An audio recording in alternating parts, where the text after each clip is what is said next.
প্রিয় ষষ্ঠ শ্রেণীর শিক্ষার্থীরা, শুভেচ্ছা নিও।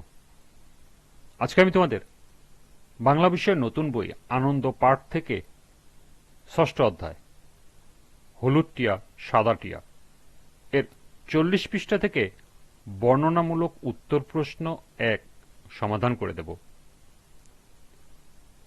প্রথমে তোমাদের বলবো, যারা আমার চ্যানেলটি সাবস্ক্রাইব করো নাই তারা আমার চ্যানেলটি সাবস্ক্রাইব করবে এবং আমার সাথে থাকবে।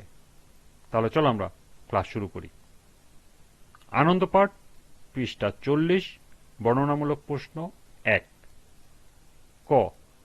জুম চাষী দম্পতি কেন তাদের মেয়েকে বাড়ি থেকে তাড়িয়ে দিয়েছিল? খ। ছোট মেয়েটি কিভাবে টিয়ার দেশে পৌঁছল? ঘটনাটি তোমার নিজের ভাষায় বর্ণনা করো। তাহলে চলো এখন আমরা এই দুটি প্রশ্নের সমাধান দেখে নিই। প্রথম প্রশ্ন ছিল, জুম চাষী দম্পতি কেন তাদের মেয়েকে বাড়ি থেকে তাড়িয়ে দিয়েছিল? বাবা মা প্রতিদিন জুম চাষে কাজে যাওয়ার সময় মেয়েটিকে উঠানে ধান পাহারা দেওয়ার দায়িত্ব দিয়ে যেত, কিন্তু পরপর 3 দিন এক ঝাঁক লোভী সাদা ও হলুদ টিয়া এসে মেয়েটিকে সমস্ত অনুনয় বিনয় উপেক্ষা করে চোখের পলকে সব ধান খেয়ে শেষ করে ফেলে। প্রথম দিন ধান না দেখে মা বাবা মেয়েটিকে ভীষণ বকুনি দেয়। দ্বিতীয় দিনও একই ঘটনা ঘটলে তারা মেয়েটিকে অলস ও দায়িত্ব জ্ঞানহীন মনে করে প্রচণ্ড মারধর করে এবং পরবর্তীকালে এমন হলে বাড়ি থেকে তাড়িয়ে দেওয়ার হুমকি দেয়। তৃতীয় দিন মেয়েটি শত চেষ্টা করেও টিয়াদের হাত থেকে ধান রক্ষা করতে ব্যর্থ হলে বাবা মা অত্যন্ত ক্ষিপ্ত হয়। তারা মনে করে মেয়েটি মোটেও পাহারা দেয়নি, তাই পূর্বের হুমকি অনুযায়ী তারা মেয়েটিকে অন্যায়ভাবে বাড়ি থেকে তাড়িয়ে দেয়। দ্বিতীয় প্রশ্ন ছিল, ছোট মেয়েটি কিভাবে টিয়ার দেশে পৌঁছল? ঘটনাটি তোমার নিজের ভাষায় বর্ণনা করো।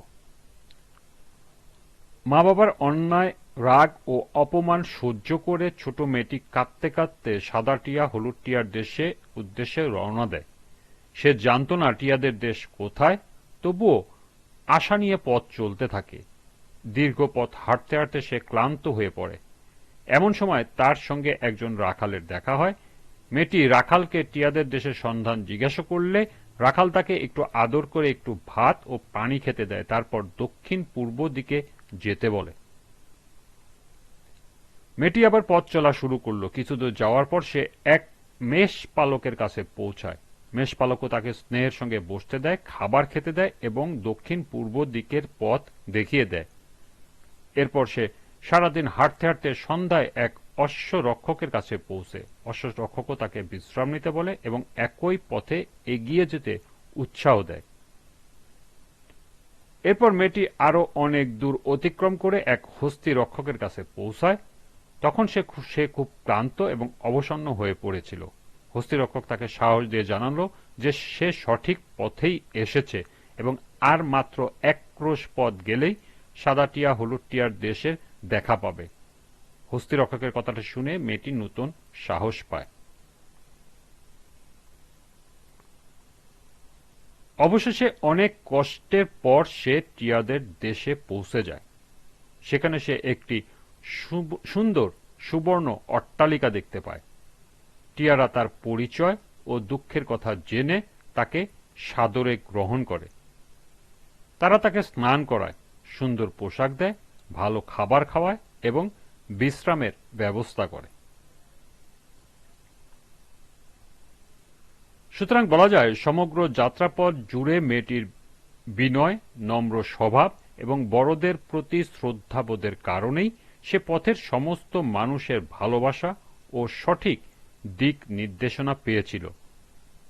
মূলত নিজের সততা এবং এই 4 শুভাকাঙ্ক্ষী নিঃস্বার্থ সহযোগিতার মাধ্যমেই ছোট মেয়েটি সফলভাবে টিয়াদের দেশে পৌঁছাতে সক্ষম হয়েছিল।